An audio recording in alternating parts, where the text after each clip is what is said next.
Hey guys, how's it going? Hope you're doing well. My name is Crown, and today I'm going to read you some very interesting stories that I hope that you're gonna love. And now, without further ado, let's go!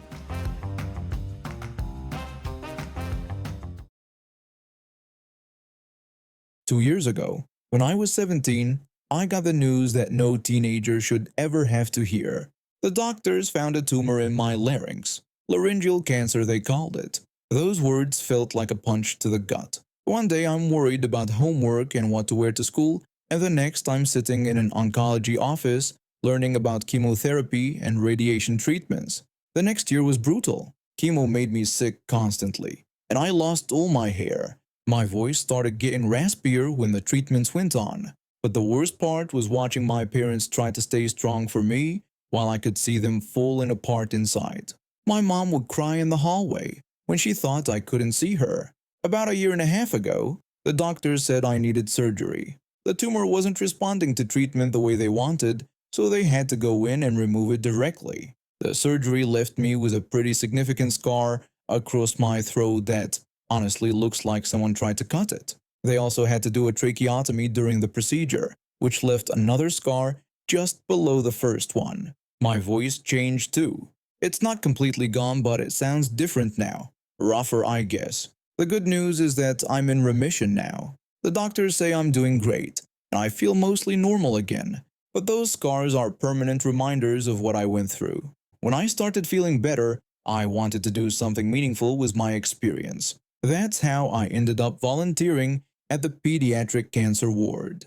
I figured if I could help even one kid feel less scared or alone, then maybe all the pain I went through would mean something more. The kids are amazing. They're so much braver than I ever was. I spend my time there playing games with them, reading stories, helping them with art projects, and just being someone they can talk to who actually understands what they're going through. Sometimes they ask about my scars, and I'm honest with them. I tell them about my surgery and how the scars are proof that I fought cancer and won.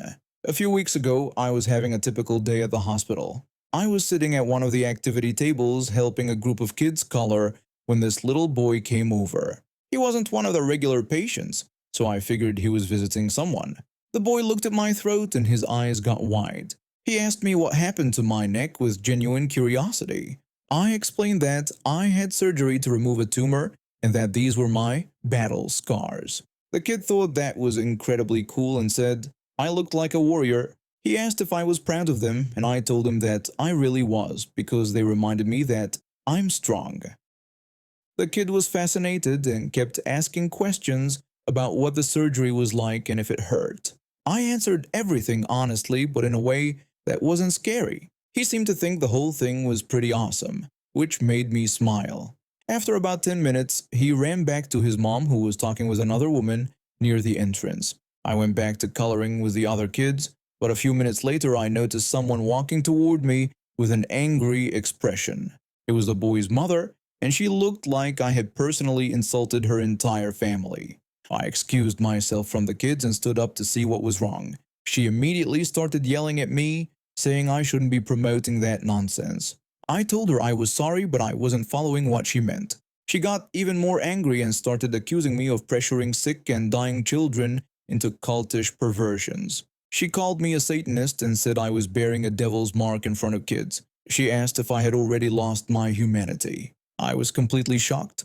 I tried to interrupt and explain what actually happened to me, but she held up her hand and refused to listen.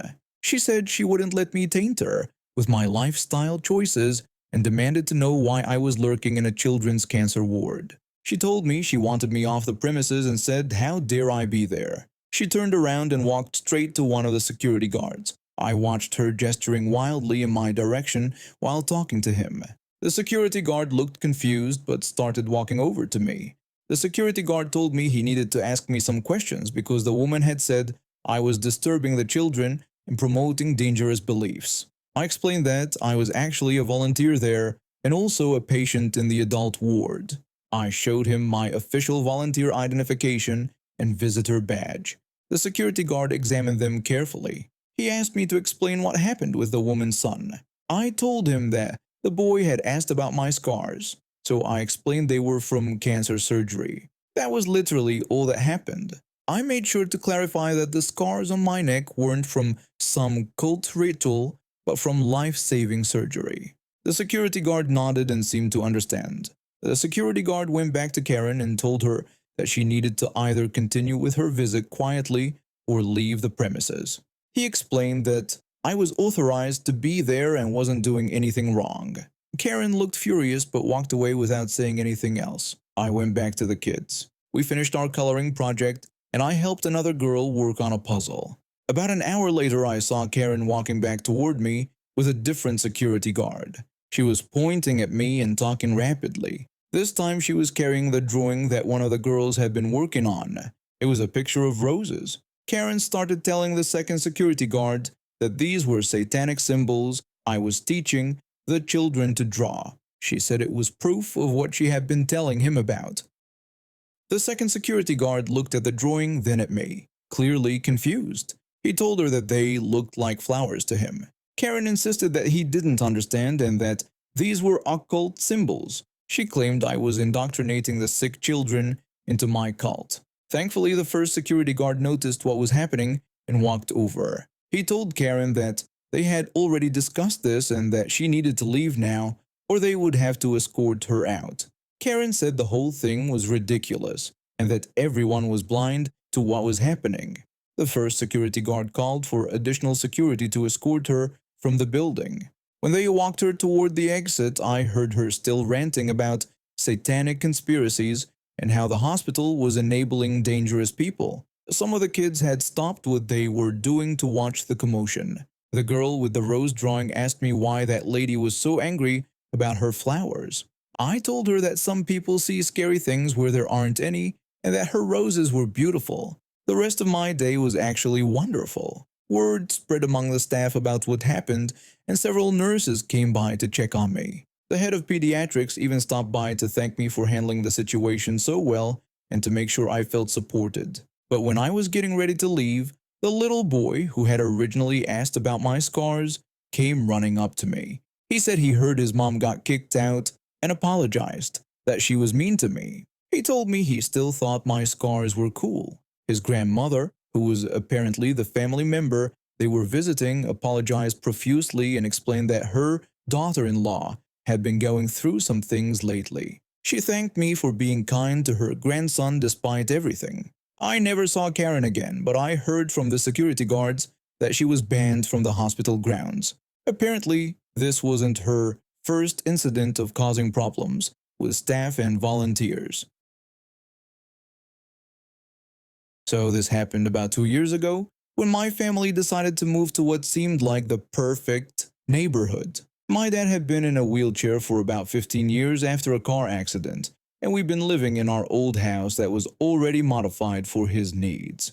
But when he retired from his job as a judge, we thought it would be nice to start fresh in a new community. We found this beautiful place called Green Meadows. The houses looked like something out of a magazine with their white picket fences and tree-lined streets. The real estate agent mentioned there was a homeowners association, but we didn't think much of it at the time. We just wanted a peaceful place where my dad could enjoy his retirement. The first thing we realized after moving in was that our new house needed some modifications. The front entrance had 3 steps, which meant my dad couldn't get in and out without help. We decided to build a small ramp alongside the existing steps so he could maintain his independence. We got all the proper permits from the city and hired a contractor to start the work. That's when we met Karen. I was inside unpacking boxes when I heard this loud, aggressive knocking on our door. I opened it to find this woman in her 50s standing there with her arms crossed and an annoyed expression on her face. She immediately started yelling at us about how we couldn't build that ramp because it was against the Homeowners Association rules. I asked her who she was and she told me she was the president of the Homeowners Association and that the ramp was not allowed because it ruined the aesthetic of their neighborhood. I tried to explain that my dad needed the ramp to access our home because he was in a wheelchair, but she just said she didn't care about our personal problems. She kept repeating that rules were rules and everyone had to follow them. My dad rolled up behind me to see what was going on. When he asked if there was a problem, she told him that We people thought we could just move in and change whatever we wanted. She said she had news for us and that the ramp was coming down. My dad suggested there might be some misunderstanding and explained that this was a reasonable accommodation for a disability. He mentioned that he was pretty sure federal law protected our right to make these modifications, but she just said she didn't care about federal law and only cared about her neighborhood's property values. She threatened to take the ramp down herself if we didn't do it, then stormed off. My dad just shook his head and told me not to worry about it. He said people like her usually back down once they realized they were in the wrong. But Karen wasn't backing down. Over the next few days, she launched a full campaign against us. She sent us threatening letters claiming we were violating homeowners association rules. She slapped us with fines that kept increasing every day. She even started showing up at our house just to harass us while the contractors were working. She kept giving us final warnings, saying that if the ramp wasn't gone by the next day, she would call the police. I told her to go ahead and call them because we weren't doing anything illegal. She said we would see about that. My dad remained calm through all of this. He'd dealt with difficult people his entire career and wasn't about to let Karen intimidate him. He kept telling me that bullies like her usually dug their own graves if you gave them enough rope. The morning we were supposed to officially move in, I got up early to do some final preparations, but when I walked outside I saw something unbelievable. Karen was standing in our driveway with 3 construction workers, and they were in the process of tearing down our ramp. I yelled at them to stop and told them they couldn't do this. Karen smugly told me to watch her because she had warned us that the thing was coming down. The workers looked uncomfortable, but they kept working. I could tell they didn't want to be there, but Karen was probably paying them well. I shouted that this was destruction of private property and that she couldn't just tear down something that didn't belong to her. She claimed it was on homeowners association property, which made it her jurisdiction. That's when my dad appeared. He wheeled himself out of the house and up to Karen with a completely calm expression on his face. He told her that she had no idea what it was like to live with a disability. He explained that the ramp wasn't just a structure to him, but his independence and his ability to leave his own house without having to ask for help. He said she had no right to take that away from him. She dismissed his words as a sob story and said it didn't change anything. She insisted that it was against the rules and was coming down whether we liked it or not. My dad said he understood and that he thought it was time to call some friends of his. He pulled out his phone and made a call. Within 10 minutes, 2 police officers arrived at our house. But here's the thing Karen didn't know. My dad wasn't just any retired guy. He was a retired judge, and these officers knew him well. The first officer got out of his car and immediately broke into a smile when he saw my dad. He greeted my dad respectfully, calling him by his judge title and saying what a surprise it was to see him there. My dad thanked him for coming so quickly, and the second officer also greeted him warmly, saying it was always a pleasure to see him and asking what the problem was. I watched Karen's face as she realized my dad wasn't just some random old man in a wheelchair. You could see the color drain from her cheeks as it dawned on her that she might have bitten off more than she could chew. My dad explained to the officers that they seemed to have a situation. He told them that this woman had hired workers to tear down a wheelchair ramp that we built with proper city permits. He said he believed this might constitute a violation of the Fair Housing Act, not to mention destruction of private property. Karen's voice came out as barely a whisper as she stammered that she didn't know he was a judge and that she just wanted the rules to be followed. The first officer asked her what rules exactly she was referring to. She explained about the homeowners association rules that said no modifications to the exterior of homes without approval. The second officer asked if she had checked whether a disability ramp might be considered a reasonable accommodation under federal law. She admitted she hadn't but tried to protest. My dad told the officers that they would find that the Fair Housing Act supersedes any homeowners association rules when it comes to reasonable accommodations for disabilities. He explained that what this woman had done was not only illegal but also discriminatory. The officers spent the next hour taking statements from everyone involved. The construction workers admitted that Karen had paid them to tear down the ramp, even after they told her it was for someone with a disability. They had security footage from a neighbor's house showing Karen directing the destruction.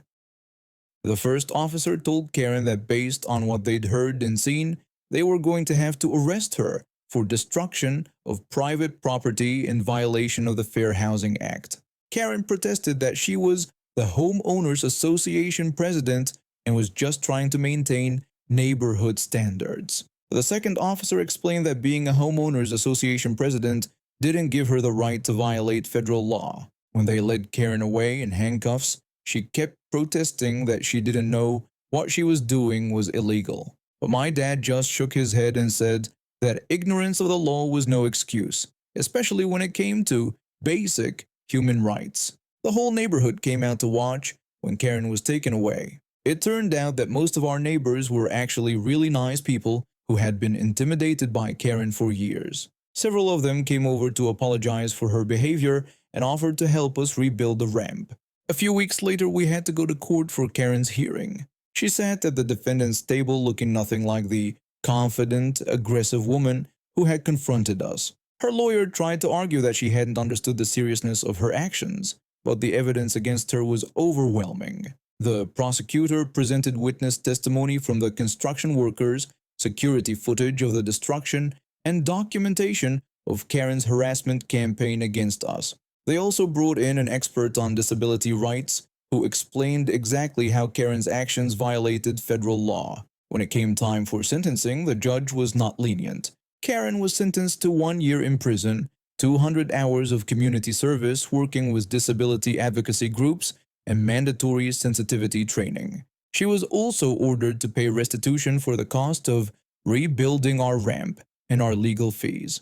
The Homeowners Association voted to remove her as president while she was in jail. They elected a new board that immediately changed the rules to explicitly allow reasonable accommodations for disabilities. Our new neighbors helped us rebuild the ramp, and it turned out even better than the original one. We also discovered that several other families in the neighborhood had been wanting to make accessibility modifications but had been too scared of Karen to try. I was born in Pakistan but came to Canada when I was 3. By that time, I could already speak Urdu, Punjabi, and Hindi, since the languages are fairly similar in many regards. Then I came to Canada, and English became my 4th language. When I grew up, I also learned Arabic, French, and Japanese to varying levels, but all within the realm of conversational. Having grown up in Canada, I have no accent when I speak English, so you wouldn't be able to tell me, apart from a Caucasian person, if you spoke with me over the phone. But also having learned so many languages, I'm able to pronounce a lot of sounds fairly accurately, so I sound authentic in all languages that I speak to all but native speakers. Most of the languages that I know sound different enough from each other that someone who doesn't know them can still tell that the language is different. I've traveled back home to Pakistan a few times, and I would always encounter those beggars who come with elaborate stories, like, my wife is sick and she needs surgery, and I managed to get money for that, but I need money for the flight to reach her. I came up with a fun counter to that, which was that I would act like I didn't understand them at all and would start speaking in a different language, a language they wouldn't know. Japanese was my go-to language while in Pakistan. The reaction those people would have was quite hilarious. So anyway, on to my story now. My wife and I were at an Indian restaurant, enjoying our dinner and having a conversation. We speak in a mix of Urdu and English, just mixing with whatever feels easy. To someone listening in, they would be able to understand enough to figure out what we are talking about in most cases. We were sitting at a booth table, so it was only open from one side. Karen and her family, her husband and her 2 daughters, that looked like they were in their early teens, were sitting at an open table with an empty table between us. My wife is Pakistani like me, and what some Pakistanis like to do is eat rice with their hands.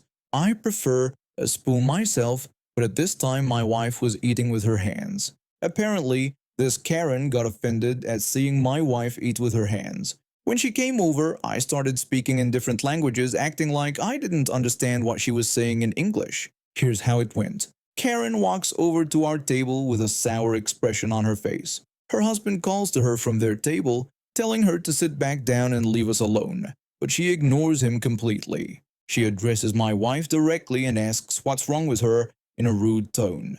She demands to know why my wife can't eat her food in a civilized manner like the rest of them. I respond to her in Urdu, acting confused and asking what she wants. I tell her that she can clearly see we're eating and should leave us alone. Karen looks at me with surprise and asks what I just said to her. I quickly tell my wife in Urdu not to speak to this woman in English and to just follow my lead. Then I turn back to Karen and call her a crazy woman, telling her to go sit back down. Karen demands to know why I'm not speaking in English. My wife starts smiling and I try hard to keep a straight face. My wife tells Karen in Urdu that we're just enjoying our meal and suggests she should go sit down. Karen gets more frustrated and insists that she heard us speaking in English before, so she knows we can talk in English. I tell her in Urdu that, yeah, I can speak English, but I choose not to do so with her. My wife whispers to me that she thinks Karen is getting upset. I whisper back that I know, and that's what makes this so much fun. Karen raises her voice and demands that we stop this nonsense and talk in English like she heard us doing before. I switched to Japanese and asked her if she was listening in on our conversation, questioning whether she has any manners at all. Karen's eyes widen and she exclaims that I just changed to some other language. She asks what the hell is going on. Her husband calls out again from their table, telling her to leave us alone because we don't speak English. Karen shouts back that she knows we do and that we're just pretending not to understand. Her husband tells her it doesn't matter and to just sit down. I start waving toward her table and tell her in Urdu that she's right and should go back to her table like a loud cow. Her husband gets more firm and tells Karen that we aren't doing anything wrong and she needs to leave us alone. Karen explains that my wife is eating with her hands, and it's disgusting. She says she can't let her daughters learn such uncivilized ways. I lean over and tell my wife in Hindi to start licking her fingers. My wife starts licking the rice off the top parts of her fingers, and that makes Karen rage even more. Karen exclaims in disgust about how gross my wife is being. Her husband tells her to stop looking at us if she doesn't like it. Then I say in Arabic, asking if she's so dumb that she behaves this way everywhere she goes, calling her a witch. Karen points at me and yells that I changed languages again, and that she knows I did because my accent changed. I reply in Japanese that, yep, I can keep changing languages. Karen demands again that I speak in English. Her husband insists that she must have heard us wrong, and that we don't know English, telling her once more to leave us alone. Karen gets even angrier and says that if we don't know English, then why are we living here? She declares that we don't deserve to live here if we don't know English. I was having a hard time keeping a straight face, so I disguised it by raising my voice and appearing angry. I gestured towards her and then pointed at her table. I ask her in Arabic if she's so dumb that she can't even listen to her husband, telling her to go sit down and stop embarrassing herself. Karen screams that we don't deserve to be here and tells us to get out.